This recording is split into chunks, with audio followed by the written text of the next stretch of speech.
Et oui, alors en préambule, je précise que je vais vous faire écouter une jeune femme qui est dans la communication. D'ailleurs, vous avez vu des images où elle participe à une manifestation, c'est tout à fait son droit. Et c'est pas parce que Madame Élise Goldfarb est juive que je suis antisémite. Hein. C'est pas parce que un juif ne pense pas comme moi que je suis antisémite. Il faut être bien clair là-dessus. Parce que cette jeune femme tient des propos extrêmement graves par rapport à la liberté vaccinale. C'est-à-dire qu'elle préconise, vous allez l'entendre, de ne pas rembourser ceux qui refusent le vaccin parce qu'elle, elle est pro-vaccin. Pendant ce temps-là, tu as un docteur en biologie moléculaire qui te dit que justement ce vaccin est très dangereux et délétère. Il y a des effets secondaires. Et pour preuve, c'est que je vais vous mettre... je vais vous mettre en description l'article, un article qu'il a fait, que je vais retrouver d'ailleurs à l'instant historique, parce que j'étais dessus. Voilà. Cet article, c'est sur IDJ, et vous avez l'info du jour, et vaccin combiné grippe-Covid, des risques pour l'organisme. Cet article, il est daté du 9 juillet. Et vous avez un article de Jean-Marc Sabatier avec en déclinant tous les sujets qui concernent les effets secondaires de ce vaccin. Risque de surcharge antigénique et d'interférence immunitaire, auto-immunité, mimétisme moléculaire, atteinte de l'immunité innée, effets cardiovasculaires et thrombo-inflammatoires, atteinte neurologique, perturbations hormonales et fertilité. Et en conclusion, vous regarderez l'article est en description en lien.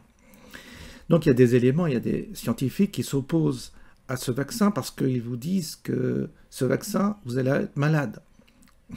Au lieu de vous protéger, ça va vous causer des ennuis. Mais cette dame qui n'y connaît rien en sciences ni en médecine, elle préconise le vaccin obligatoire et de ne pas rembourser les gens qui refuseraient de se faire vacciner.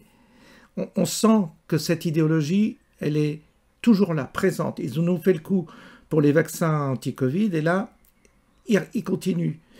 Et ces gens-là ont une grande gueule, hein. Ils ont une gueule, ils la ramènent, ils sont sur les médias et tout. Pas de souci, hein. On écoute. Le gouvernement est nul en communication et qu'il laisse la place, en fait, à tous les complotistes et à tous les anti-vax pour essayer de justifier leur égoïsme et de justifier leur folie, en fait.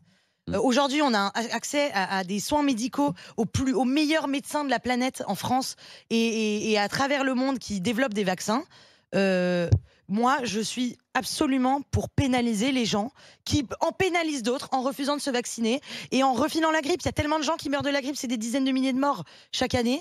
Pour moi, ce sont des égoïstes. Donc, je suis contre les indemniser. Intelligente, hein. Alors ça, ces gens-là ont le droit de s'exprimer librement avec un sectarisme et une méconnaissance terrible, ou alors soit ils connaissent les effets du vaccin et ils veulent encourager la population à se faire vacciner dans un but précis.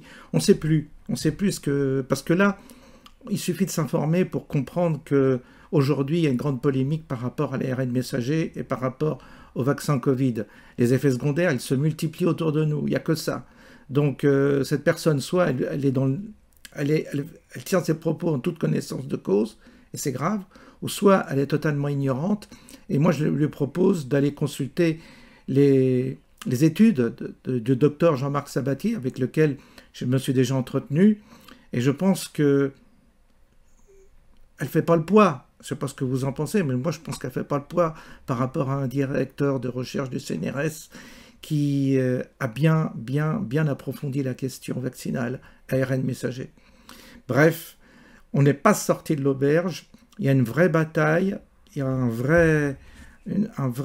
oui, il y a une vraie offensive à nouveau, il n'y a rien à faire, ça continue, ça persiste, et ces gens-là, vous les voyez, ils sont dans la com, ils naviguent dans des sphères qui sont des sphères d'influence afin de faire une propagande et justement d'orienter les gens vers de mauvais choix. Est-ce que c'est voulu ou pas? Je ne sais pas, mais en tous les cas, ces propos-là sont très graves.